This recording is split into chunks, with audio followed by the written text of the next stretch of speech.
Hello and नमस्ते welcome back to the channel. आजको यो भिडियोमा चाहिँ मसँग छ स्यामसङ ग्यालेक्सी A03s जस्तो कि हेर्न सक्नुहुन्छ स्क्रिनमा। यो चाहिँ नेपालमा दुईटा भेरिएन्ट लन्च भएको छ, 4GB र्याम अनि 64GB स्टोरेज भएको अनि 3GB र्याम 32GB स्टोरेज भएको दुईटा भेरिएन्ट चाहिँ अफिसियली नेपालमा लन्च भएको छ।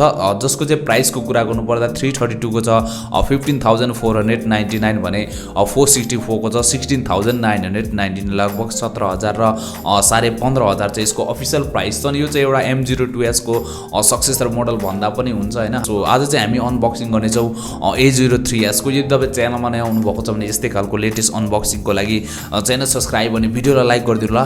सो सुरु गरौँ हाम्रो यही A03s को अनबक्सिङ। सो बक्समा चाहिँ एउटा स्यामसङको पेपर बक्स छ। सो यहाँ चाहिँ के छ हेरौँ है त। सो यहाँ चाहिँ छ वारेन्टी पेपर्स अनि युजर म्यानुअल गाइडहरू एन्ड यहाँ चाहिँ हाम्रो फोन राखिएको छ A03s हेर्न सक्नुहुन्छ। यो चाहिँ ब्लू कलरमा।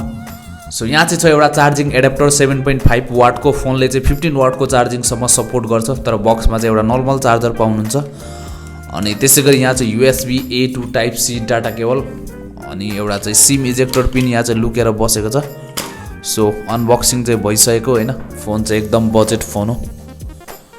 ओके सो यहाँ चाहिँ छ हाम्रो स्यामसङ ग्यालेक्सी A03s हेर्न सक्नुहुन्छ स्क्रिनमा। चाहिँ म अब चाहिँ यसलाई ढिलो नगरिकन फोनलाई गर्दैछु बुट।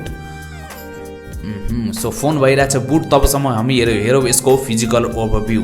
सो तलपट्टि हेर्न सक्नुहुन्छ एउटा पाउनुहुन्छ तपाईँले हेडफोन ज्याक, त्यसै गरी प्राइमेरी माइक्रोफोन अनि USB type C charging port अनि स्पिकर ग्रिल भने यतापट्टि पाउनुहुन्छ तपाईँले एउटा पावर अनलक बटन की साथमा फिङ्गर स्क्यानर पनि, त्यसपछि volume up and down button अनि माथिपट्टि दिएको छ सेकेन्डरी माइक्रोफोन अनि त्यसै गरी यतापट्टि पाउनुहुन्छ सिम ट्रे अनि यो चाहिँ फोन अन भइरहेछ। त्यसै गरी यो चाहिँ पछाडि चाहिँ प्लास्टिक ब्याग दिएको छ जुन चाहिँ अब टेक्सचर डिजाइन छ जसको चाहिँ साउन्ड सुन्नु सक्नुहुन्छ।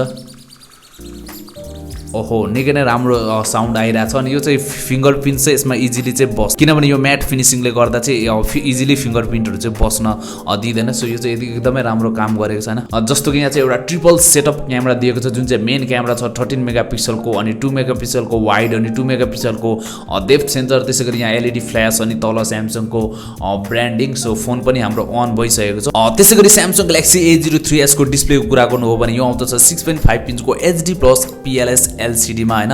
अनि यसको चाहिँ रेजुलेसन मात्र HD+ रेजुलेसन छ। फुल HD चाहिँ हुनु पर्थ्यो सायद यतिको 17,000 लगाइसकेपछि।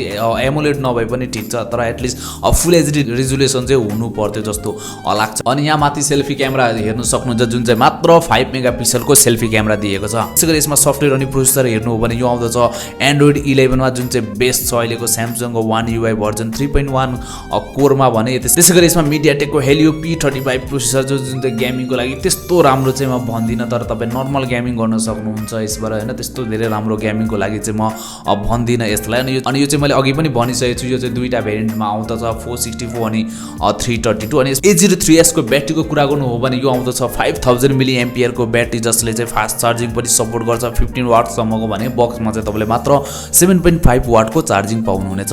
सेक्युरिटीमा चाहिँ तपाईँले यसमा साइड माउन्टेन फिङ्गर स्क्यानर पाउनुहुन्छ जुन चाहिँ हेर्न सक्नुहुन्छ। अब M02s मा चाहिँ फिङ्गर स्क्यानर थिएन हैन। सो यसमा चाहिँ फिङ्गर स्क्यानर छ, साइड माउन्टेन फिङ्गर स्क्यानर, त्यही भएर पनि सायद 1000 यसको बढी भएको होला मूल्य। फिङ्गर प्रिन्ट चाहिँ हेरौँ है त कतिको फास्ट छ। सो ठिकै भन्नुपर्छ, अब यतिको फिङ्गर स्क्यानर हामीले फास्ट ठिक नर्मलै भन्नुपर्छ। सो राम्रै छ। अनि यसको प्राइस चाहिँ तपाईँलाई के कस्तो लाग्यो होइन त्यो पनि भन्नु होला नि। यदि तपाईँलाई अझै केही कन्फ्युजन छ A03s सँग होइन सो कमेन्ट गर्नु होला, म रिप्लाई दिनेछु। मेरो इन्स्टाग्राम आइडी पनि छ, त्यहाँ तपाईँले गरेर लेटेस्ट इन्फर्मेसनको लागि फलो पनि गर्न सक्नुहुन्छ। सो हामी भेट्नेछौँ यस्तै कुनै अनबक्सिङ भिडियोमा। तपाईँले गुड बाई, जय नेपाल।